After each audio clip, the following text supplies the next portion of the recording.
Bonjour à tous. L'invité des Échos aujourd'hui, le directeur de l'Institut de haute finance. Il est également économiste et fraîchement nommé au Haut Conseil des finances publiques. Philippe Dessertine, bonjour. Bonjour. Merci d'être avec nous aujourd'hui. Alors, vous avez récemment retoqué les prévisions de croissance de Bercy. Vous êtes plus pessimiste que prévu. Est-ce que vous maintenez toujours ce scénario ? Alors, on va dire, je ne peux pas parler au nom du Haut Conseil, je parle à titre personnel. Je crois qu'en effet, depuis l'avis du Haut Conseil et depuis d'ailleurs les différentes prévisions effectuées par le FMI ou par la Commission européenne, malheureusement, le consensus va plutôt sur un ralentissement de la croissance globalement en Europe, y compris chez nos partenaires, y compris en Allemagne, et plus spécifiquement en France. Ça veut dire quoi ? Ça veut dire que pour l'année 2013, il est très très probable que nous serons en croissance zéro, et même une probabilité existe assez fortement pour que nous soyons en croissance négative, que nous soyons en petite récession, et ce qui signifie évidemment que les conséquences vont se prolonger dans le temps, c'est-à-dire que l'année 2014, qui devait s'appuyer sur une reprise à la fin de l'année 2013, risque évidemment de voir cette reprise se retarder, et donc une année 2014 morose, avec, on va dire, des risques de prolongement sur les années 2015-2016.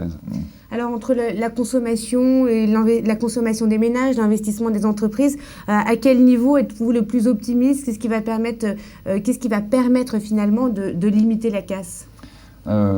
C'est compliqué votre question parce que vous me demandez d'être optimiste. Je ne crois pas que la solution sera la consommation, et je crois même que si on devait se focaliser sur la consommation, ce serait une grave erreur dont on risquerait d'avoir un certain nombre de conséquences à moyen long terme. Il est clair que ce sur quoi nous devons nous focaliser pour l'avenir, c'est la reprise de l'investissement à l'intérieur des entreprises et ce qui corrobore la reprise de l'investissement, c'est-à-dire la reprise de l'emploi. Ça veut dire quoi ? Ça veut dire que pour cela, il est absolument indispensable qu'un climat de confiance s'instaure. Confiance, c'est très concret, c'est très précis. Ça veut dire que les chefs d'entreprise doivent bien penser que, on va dire, la pression fiscale liée à l'état des finances publiques françaises n'augmentera pas dans le futur. Et donc ça, c'est vraiment l'enjeu absolument majeur auquel est confronté le gouvernement aujourd'hui, auquel est confrontée la France. L'investissement aujourd'hui est à l'arrêt, ce qui est extrêmement grave, parce que l'investissement à l'arrêt, ça veut dire non seulement évidemment une faible croissance pour aujourd'hui, mais ça veut dire petit à petit une croissance potentielle qui se détruit pour le futur. Et le projet de François Hollande d'inverser la courbe du chômage d'ici la fin de l'année, donc, vous paraît également intenable. Oui, je pense que là, on est plus que dans des projets, dans des promesses.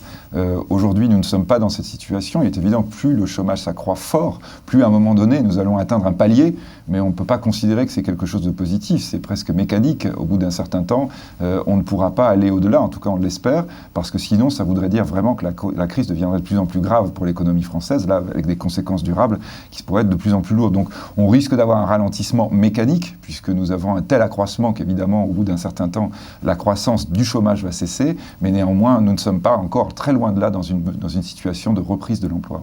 Est-ce que le modèle allemand est toujours un modèle dont on peut s'inspirer ici en France ? Non, je crois que le modèle allemand, il faut surtout le prendre pour ce qu'il est, c'est-à-dire qu'il n'est pas question de reproduire en France une économie à l'allemande, parce que ce n'est pas possible, parce que d'ailleurs ce n'est pas souhaitable, nous n'avons pas les mêmes caractéristiques, nous n'avons pas les mêmes qualités.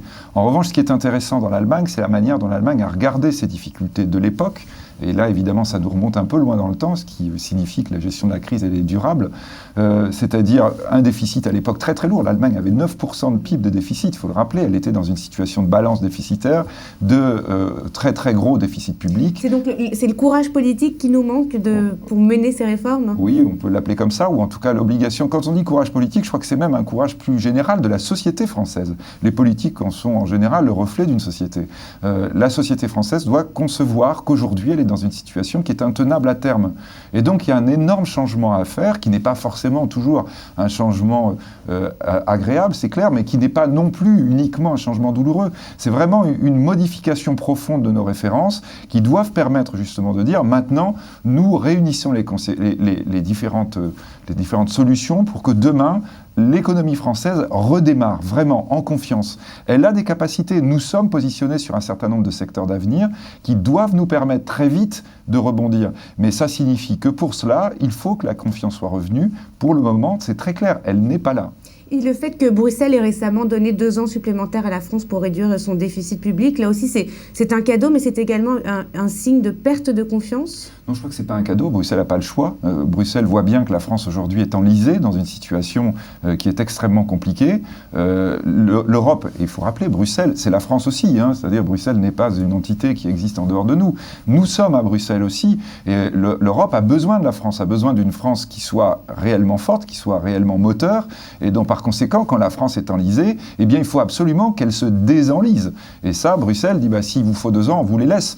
Mais simplement, évidemment, les conséquences deviennent de plus en plus lourdes, peuvent devenir de plus en plus graves pour l'ensemble de l'Union européenne. Et donc, ça signifie qu'on a une pression encore accrue pour faire nos réformes et pour les faire réellement très très vite, ce que nous n'avons pas réellement commencé. Mais justement, la France a quand même reçu un traitement de faveur compte tenu des autres pays européens. Est-ce que vous pensez, ma dernière question, que tous les dominos sont tombés dans la crise européenne ? Je l'espère. En tout cas, on peut craindre qu'il y ait encore des soubresauts qui se reproduisent. Et les soubresauts, ils pourraient venir, évidemment. Dans quelle zone ? Je crois qu'il faut être très clair, ils peuvent venir de la France. C'est-à-dire que si la France n'accélère pas son système de réforme, c'est-à-dire reste enlisée, malheureusement aujourd'hui, elle peut se trouver dans une situation de stagnation, ce que l'on disait tout à l'heure, où en fait, elle n'aurait plus l'obligation vraiment d'aller vite. Et ça, c'est peut-être ce qui est le plus dramatique, parce que ça conduirait à la France à ne pas faire ses réformes, et ça conduirait l'Europe très rapidement à avoir des difficultés. Donc ça veut dire que là, on peut avoir finalement quelque chose qui se stabilise, mais qui ne remonte pas. Et si ça ne remonte pas en France, ça peut avoir des conséquences sur le reste de l'Europe, en particulier sur des économies très fragiles, comme l'économie espagnole, comme l'économie grecque, comme l'économie portugaise, c'est-à-dire ces économies qui sont en timide rebond aujourd'hui, mais avec des difficultés structurelles beaucoup, beaucoup plus fortes que les nôtres. Merci beaucoup, Philippe Dessertine. À bientôt.